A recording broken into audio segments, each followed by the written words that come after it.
파트 2 맨발 걷기 시작. 맨발 걷기 이렇게 하세요. 03. 마음의 각도. 당신의 목표는 뭔가요? 어떤 속도로 얼마만큼 걷는 것이 좋을까요? 맨발 걷기의 속도나 양은 자기 체력과 목적에 맞게 조절하시면 됩니다. 내 삶의 주인공은 나 자신입니다.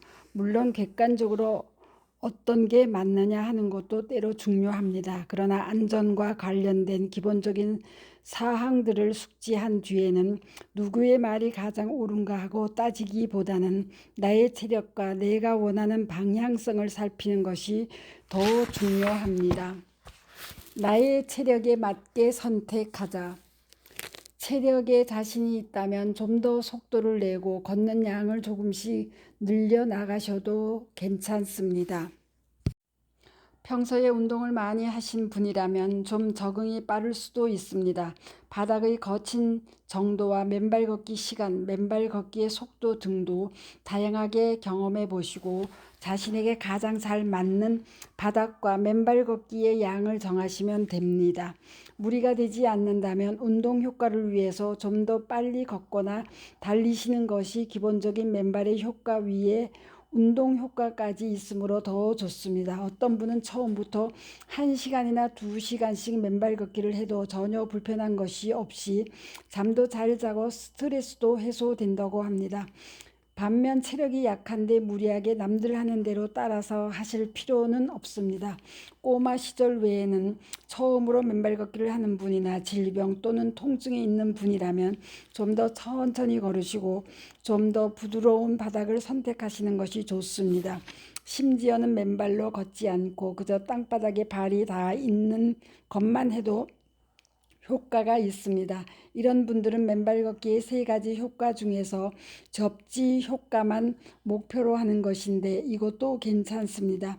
맨발로 걷지는 않고 앉거나 선 상태에서 발이 바닥에 닿기만 해도 됩니다. 운동 효과는 누리지 못하더라도 맨발로 지구와 접촉하여 자유전자를 받아들이는 것만 해도 또 다른 즐거움과 신선한 느낌을 받을 수 있습니다. 자신의 체력과 발의 상태를 감안하여 단 5분만 해도 충분한 경우도 있습니다. 나의 목표에 맞게 선택하자.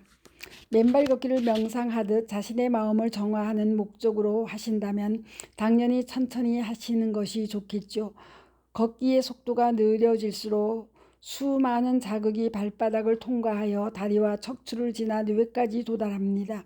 뇌는 그 수많은 감각 정보를 처리하는 과정에서 세상의 새로운 면을 인식하게 됩니다. 감각이 풍부해질 때 인식이 깊어지고 인식이 깊어지는 만큼 우리의 삶이 더 깊어집니다.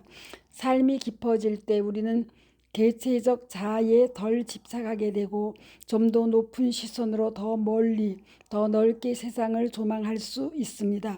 더 높은 시선으로 세상을 바라보면 비록 100년도 안 된 짧은 순간 어쩌면 그보다 훨씬 더 짧은 삶이라 하더라도 이 지구별에 태어난 것이 얼마나 큰 축복인지를 알아차리게 됩니다.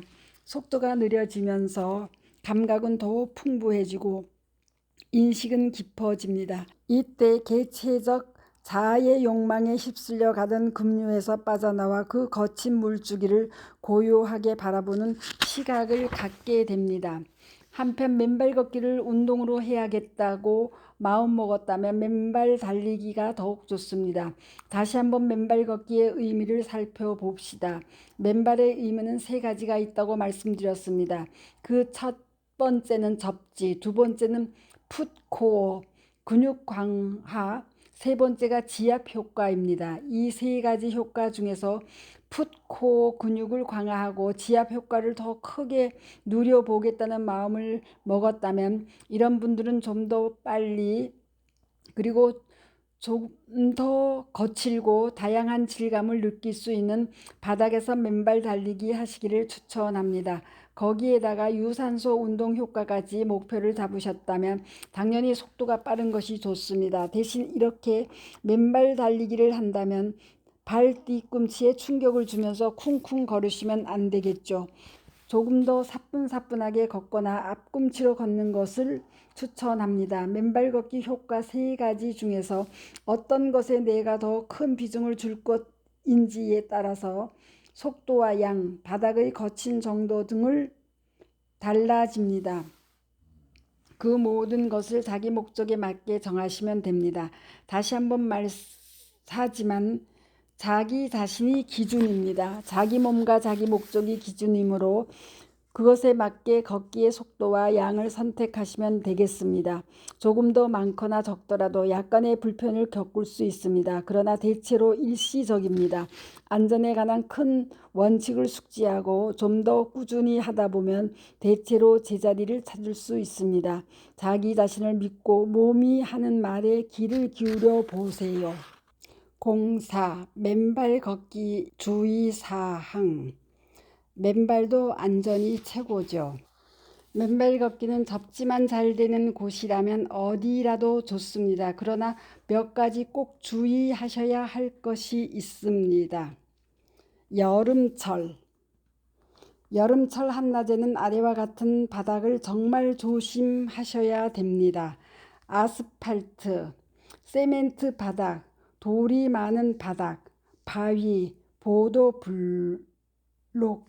앞에 나온 바닥에서 맨발 걷기를 했다가는 정말 화상 입고 물집 잡히기가 딱 좋습니다. 물론 아스팔트는 접지가 되지 않으니 일부러 하실 일은 없을 겁니다. 그러나 공원에 조성된 흙길을 걷기 위해 차를 가지고 가는 분 중 더러 주차장에서부터 맨발로 걷는 분이 있습니다. 주차장은 대부분 아스팔트나 시멘트, 자갈, 보도블록 등으로 조성된 곳이 많으니 한여름에는 이런 바닥을 맨발로 걷지 않도록 유의하시기 바랍니다. 겨울철 맨발 걷기를 선호하는 매니아도 있습니다. 오랫동안 맨발 걷기로 이미 단련된 분은 자기 몸이 하는 말에 귀 기울입니다. 그래서 큰 문제가 생기지 않지만 처음 시작한 분은 몸이 보내는 신호를 금방 알아차리지 못하는 일이 많습니다. 초보자가 한겨울에 하신다면 짧은 시간만 하시고 적응되는 정도를 보아가면서 맨발 걷기 시간을 늘리시는 것이 좋습니다. 동상에 유의하셔서 맨발 걷기 후에는 반드시 꼼꼼하게 발을 씻으며 살피셔야 합니다. 맨발로 하더라도 옷은 충분히 따뜻하게 입으시는 것이 좋습니다.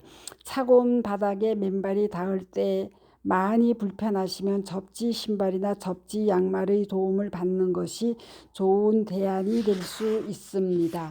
물론 충분히 건강하고 자신감이 붙으셨다면 도전해 보시는 것도 괜찮습니다. 다만 남들이 하니까 무작정 따라 하시다가는 큰일 납니다. 맨발 걷기 후 발 관리.